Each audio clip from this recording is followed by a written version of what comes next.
It's important that we understand this. In the culture at the time, being a male relative of the former king was not a badge of honor. It was more like being marked for death.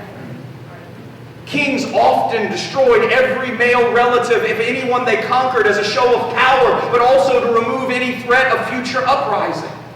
And then it went even further. If the king himself didn't order this, often men trying to gain favor with the new king would take it upon themselves. It happened in 2 Samuel chapter 4 when two men went and killed Saul's son Ishbosheth and took his head to David, thinking that he would reward them, maybe even give them positions of power. But instead, because David loved Saul and trusted God to establish his kingdom, he had those men killed for what he called their wickedness.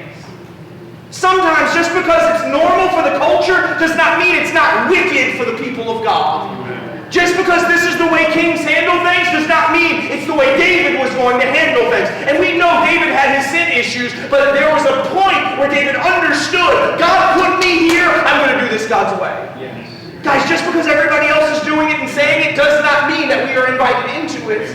That's actually the real issue with Sarah and Hagar. That was the cultural norm. You can't have a child, give your maidservant. This was not some strange thing that Sarah was doing. This was not some a perverse thing that was happening. It's what the world around them were all doing. But God was making clear, but that's not for you. Everyone else can do what they're doing. That's not for you. You have to wait for me. You have to trust me. You have to put enough of your faith in me that you don't have to fight for yourself. You don't have to remove anyone from your life.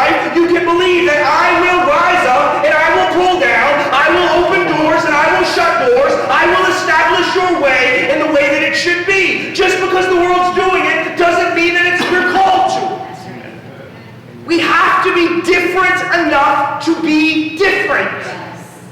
Right? We say it all the time. You cannot